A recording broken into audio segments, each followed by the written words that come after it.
આપણી પાસે એક એવી વસ્તુ છે જે પૈસા કરતાં પણ કિંમતી છે, આપણી આંતરિક ઊર્જા. પણ શું આપણે એને સાચવીએ છીએ?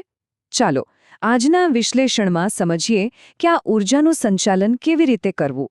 આ પ્રશ્ન જુઓ, કદાચ બહુ જાણીતો લાગશે, ખરું ને? કોઈ એવો દિવસ યાદ છે જ્યારે શારીરિક રીતે તો કંઈ ખાસ કામ ન કર્યું હોય, પણ સાંજ પડતા પડતા એવું લાગે કે બસ હવે જરાય શક્તિ નથી બચી. કેમ થાય છે આવું? એની પાછળનું કારણ શું છે? ચાલો એ જ શોધીએ. આપણી આજની આ સફર 4 ભાગમાં વહેંચાયેલી છે. પહેલાં તો આપણે એ સમજીશું કે આપણી ઊર્જા ક્યાં વહી જાય છે. પછી સંઘર્ષની સાચી કિંમત શું છે એ જાણીશું. ત્યારબાદ સદીઓ જૂના જ્ઞાનમાંથી પ્રેરણા લઈશું. અને છેલ્લે સૌથી અગત્યનું, આપણી આંતરિક શાંતિને બચાવવા માટેના પ્રેક્ટિકલ સ્ટેપ્સ કયા છે એ જોઈશું. તો ચાલો શરૂ કરીએ આપણા પહેલા વિભાગથી, ઊર્જાની છલકાતી ડોલ. હા, નામ જ કેટલું બધું કહી જાય છે નહીં? આ એક એવું રૂપક છે જે આપણને બતાવશે કે આપણી જીવન શક્તિ અજાણતા જ ટીપે ટીપે ક્યાં ખર્ચાઈ રહી છે. તો આ માનસિક ઊર્જાએ એટલે શું? જુઓ, આ કોઈ હવામાં કરેલી વાત નથી. એ ખરેખર એક કિંમતી અને મર્યાદિત સ્ત્રોત છે. એને જીવનના પ્રવાહી જેવું સમજો, જે આપણા દરેક વિચાર, દરેક કામને બળ આપે છે. અને એટલે જ એને સાચવવી ખૂબ જ જરૂરી છે.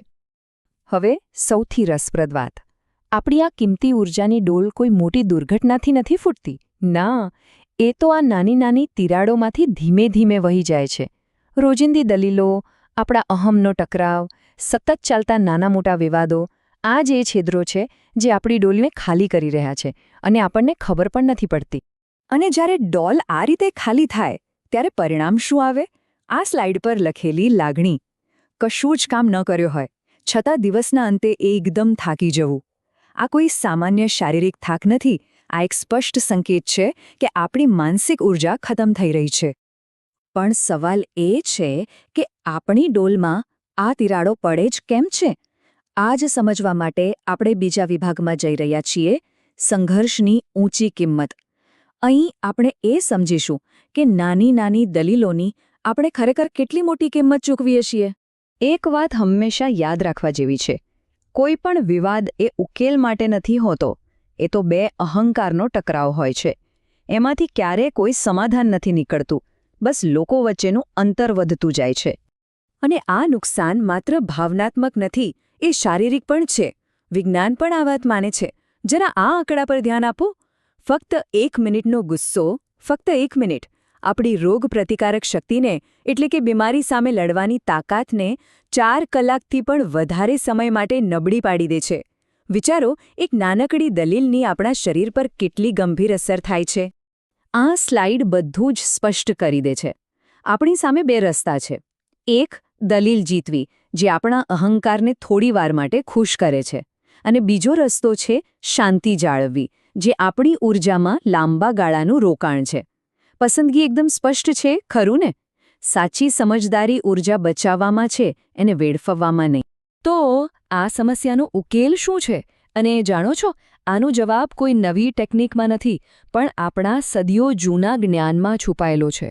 આપણા ત્રીજા વિભાગમાં આપણે યુગઋષિ પંડિત શ્રીરામ શર્મા આચાર્યજીના માર્ગદર્શનથી આંતરિક શાંતિનો રસ્તો સમજીશું. યુગઋષિના શબ્દો કેટલા ગહન છે. કલહ અને વિવાદ એ અગ્નિ છે, જેમાં મનુષ્યનું વ્યક્તિત્વ બળીને રાખ થઈ જાય છે.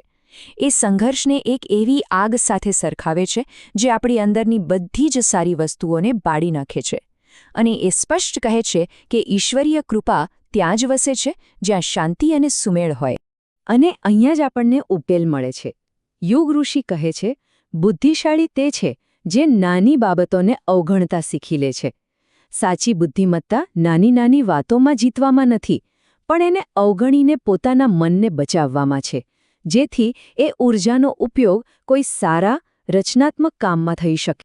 તો આ બધું જ્ઞાન બહુ સરસ છે, પણ એને રોજિંદા જીવનમાં લાગુ કેવી રીતે કરવું? બસ એના માટે જ છે આપણો અંતિમ વિભાગ. અહીં આપણે આંતરિક ઊર્જાને બચાવવા માટે 4 એકદમ સ્પષ્ટ અને પ્રેક્ટિકલ પગલાં જોઈશું. આ 4 પગલાંનો રસ્તો સીધો શાંતિ તરફ જાય છે. પહેલું અને સૌથી અગત્યનું પગલું, સ્વીકારો કે સંઘર્ષ આપણી ઊર્જાનો સૌથી મોટો ચોર છે. બીજું, વિવાદને જીતવાની કોશિશ કરવા કરતાં એનાથી બચવાનું પસંદ કરો. ત્રીજું, નજીવી બાબતોને અવગણવાની પ્રેક્ટિસ કરો. યાદ રાખો, આ નબળાઈ નથી પણ શાણપણની નિશાની છે. અને છેલ્લે, પોતાના ઘરમાં અને પોતાના મનમાં શાંતિ સ્થાપવાનો એક દ્રઢ સંકલ્પ કરો. આખું વિશ્લેષણ આપણને એક છેલ્લા પણ બહુ જ ઊંડા સવાલ પર લાવીને મૂકે છે. જો આપણી ઊર્જા સંઘર્ષ માટે, લડવા ઝઘડવા માટે નથી બની, તો પછી આપણા અસ્તિત્વનો સાચો મૂળભૂત સ્વભાવ શું છે? કદાચ જવાબ બહુ જ સરળ છે: શાંતિ, સુમેળ અને પ્રેમ. આપણે ઊર્જા વેડફવા માટે નથી, પણ સર્જન કરવા માટે છે. અને એ જ આપણી સાચી શક્તિ છે.